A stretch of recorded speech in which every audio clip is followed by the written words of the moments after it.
At family dinner, my sister leaned back smiling as she delivered the line she'd been saving all night. "You'll never own property." Dad nodded, pleased. "Stick to renting forever." Everyone watched me, waiting for the embarrassment to land, waiting for the crack in my voice or the burn in my eyes. I gave them neither.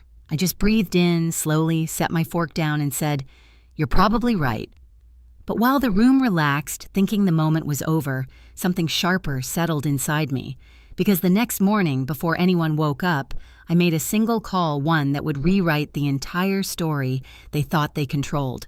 My name is Aurora, and for as long as I can remember, my family has measured success by square footage mortgage rates and how loudly someone could brag about renovations over dinner. I grew up learning to take up as little space as possible in conversations that never seemed meant for me. Selena was always the shining star, straight A student, perfect resume, the daughter who had her life together. When she bought her house in her late 20s, my parents treated it like a family trophy, polished at every gathering. I never corrected their assumptions about me. Why would I? They had already written the script. I was the daughter who liked renting, the one who wasn't built for the stress of ownership. The quiet child who must have been struggling but was too polite to admit it. They never asked about my work beyond a half-interested, "How's that consulting thing going?" They didn't know it wasn't consulting at all. It was acquisitions, tenant screening, renovation, budgeting, cash flow projections, things they never imagined I was capable of. I didn't hide it out of fear. I hid it because their applause was always reserved for the loudest person in the room, and I had no interest in performing. 2 years ago, on a cold night in late fall, my phone rang with Selena's name. Her voice was shaking before I even said hello. She'd lost her job, and the mortgage, $3,000 a month, was swallowing her alive. "Please," she whispered, "don't tell Mom and Dad. They can't know I failed. I'll pay you back as soon as I'm on my feet." I heard the terror in her breath, and for a moment she wasn't the golden child. She was just my sister, scared of falling off the pedestal everyone else built for her. So I helped. 1 month, then 3, then 6. By the end of the first year, the payments had become automatic, withdrawn quietly from my business account, unnoticed by anyone but me. She found a new job eventually, but the salary was lower, and the lifestyle she clung to didn't shrink with it. The house, the upgrades, the image, it all depended on. Money she didn't have, and pride she refused to let go of. Meanwhile, I kept expanding my portfolio, buying a duplex near the river, a triplex downtown, a few single-family homes in steady neighborhoods. 17 properties in total, each one quietly paying for itself and then some. I lived simply, dressed simply, and stayed silent, not because I lacked ambition, but because noise never built anything worth keeping. But last night at that dinner table, when Selena laughed and announced my supposed limitations to the entire family, something shifted. It wasn't the insult itself, it was the confidence behind it, the certainty that I would always stay small so she could stay big. She had no idea how wrong she was. The morning after that dinner felt eerily quiet, the kind of quiet that settles after a storm, heavy, expectant, almost waiting for you to decide whether you will rebuild or let the wreckage sit. I made coffee, opened the blinds of my small one-bedroom apartment, and let the cold light spill across the hardwood floor. For a moment, I just stood there breathing, letting the memory of last night replay in sharp, humiliating flashes. Selena's laugh, Dad's nod, the eyes around the table checking my face for cracks. My phone buzzed on the counter. A message from Selena lit up the screen, a photo of her kitchen, new backsplash installed, followed by another line that made my stomach drop. Thinking about upgrading the master bathroom next.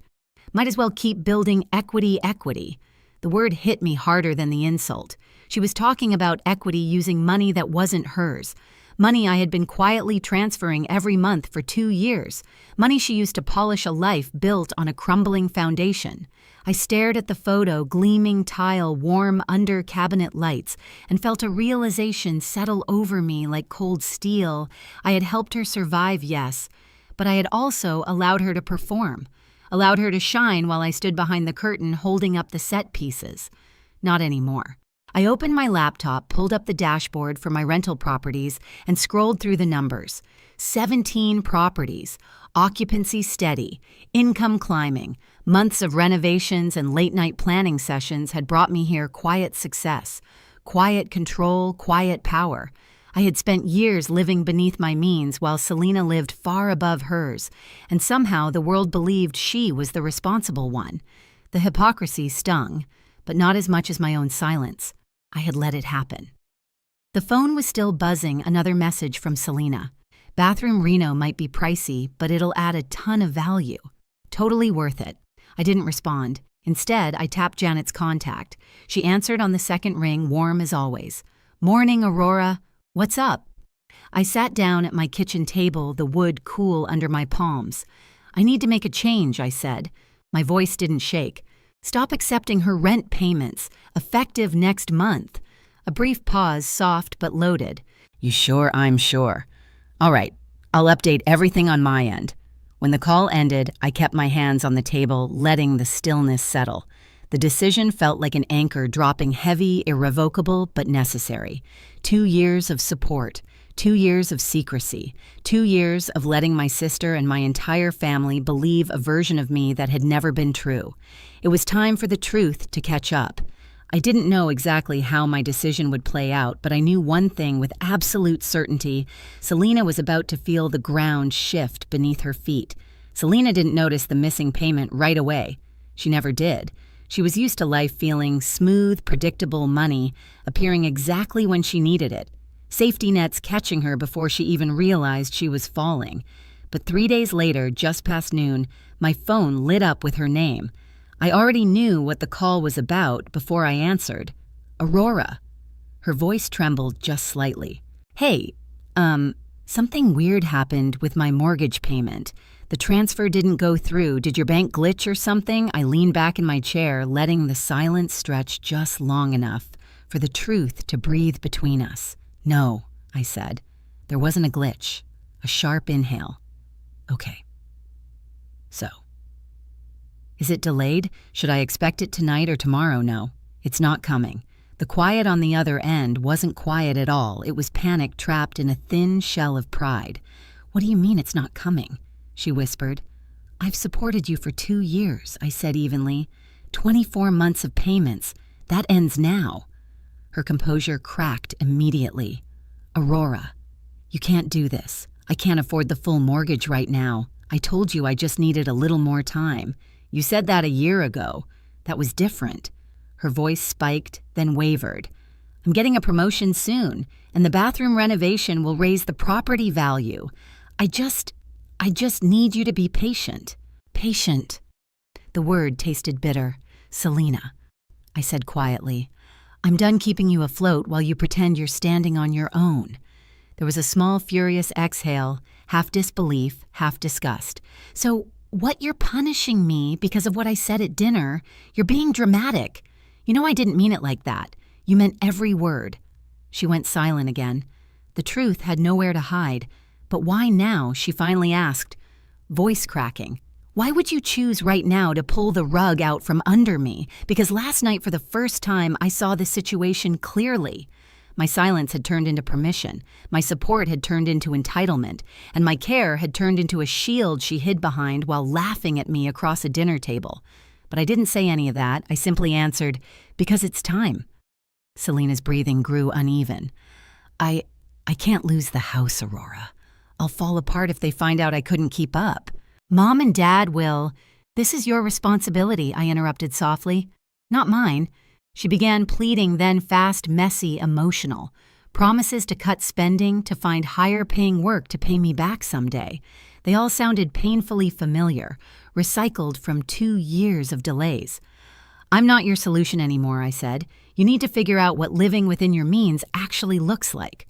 For a long moment, neither of us spoke. Then she hung up without saying goodbye. 2 hours later, a new text appeared on my screen. "I'm calling a family meeting. Tonight." The words glowed like a warning, but I didn't feel fear. I felt the truth taking its first full breath.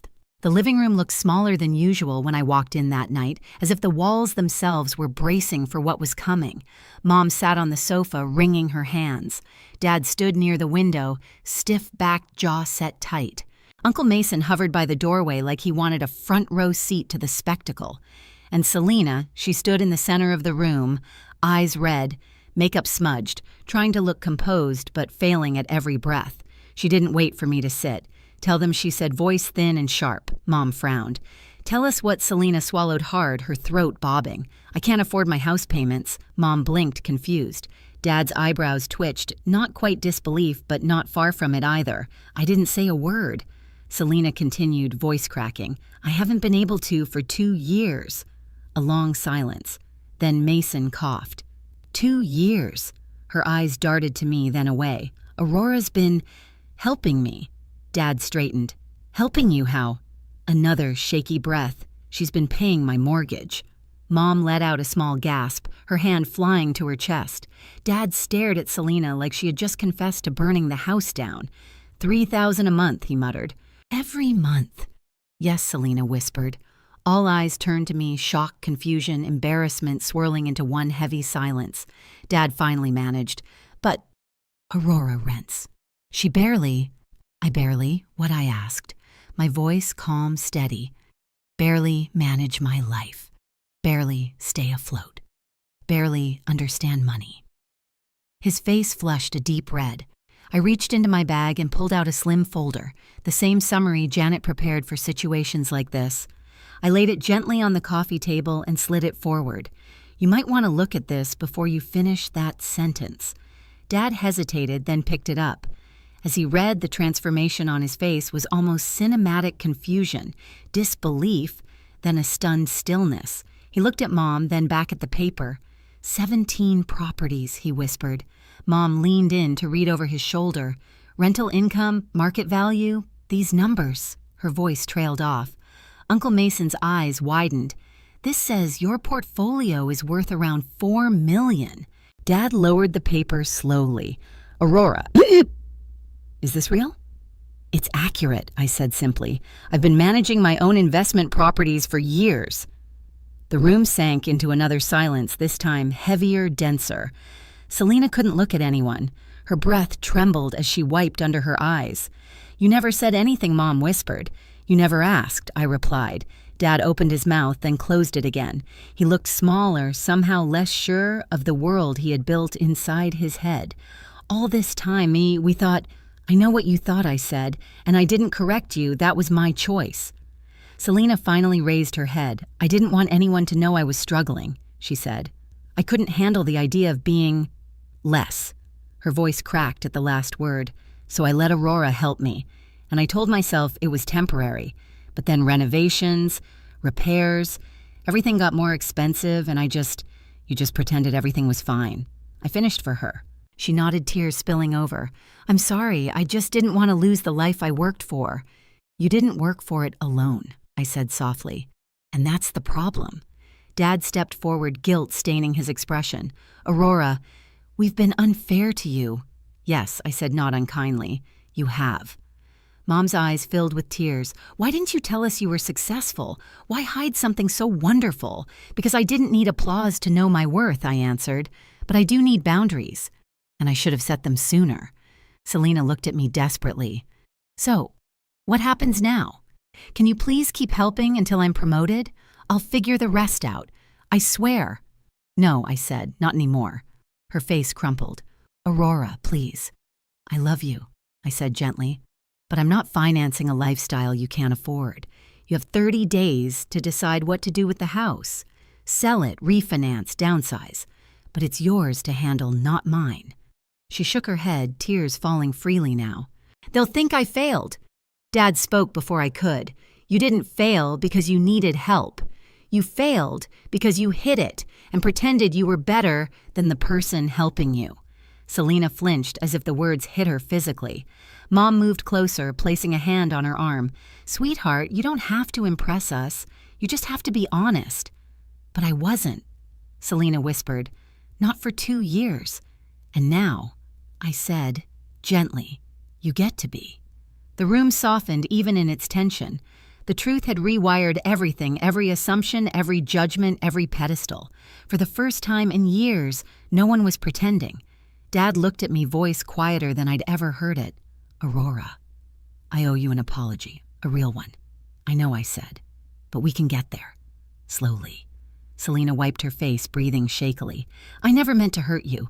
I know I said, but you did, and now we fix it by being real. All of us.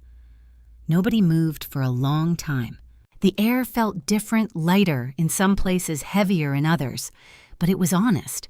And for the first time, that was enough. 30 days passed faster than any of us expected. Selena tried everything: budget sheets, side gigs, late-night job applications, but the numbers never aligned with the life she'd built on borrowed stability. When the house went on the market, she cried quietly while packing boxes, the kind of tears that come not from losing a home, but from facing truth without a shield. I helped her move, not with money, but with my hands carrying lamps, taping boxes, loading her car. She apologized again between breaths, softer this time, real. I thought selling meant I failed, she said as we stood in her empty living room. But maybe failing was pretending I didn't need help. It's not failure, I told her. It's alignment. Your life matches your income now. That's stability. Her new condo was smaller, simpler, but peaceful, in a way her old house never was. No crushing payments, no silent panic, no performance. My parents changed too. Dad started asking my opinion about refinancing their retirement cabin. Mom texted me articles about real estate trends, proud in a quieter way. No spotlight, just curiosity. Sunday dinners felt different. Fewer comparisons, more conversation. For once, no one bragged or judged. They simply talked. Selena began rebuilding her finances one honest step at a time. Our relationship, stripped of secrets and expectations, finally felt like sisterhood instead of obligation. And me, I felt lighter, like I had reclaimed space I didn't realize I'd given up. Looking back, I realized the real victory wasn't exposing the truth. It was learning that boundaries aren't walls, they're protection. My family sees me differently now, not because I proved anything, but because I finally stopped shrinking. Selena is rebuilding honestly this time, and we're closer for it. Peace feels different when it isn't bought with silence. If you've ever been underestimated by the people who are supposed to know you best, you're not alone. Share your story in the comments and subscribe for the next one.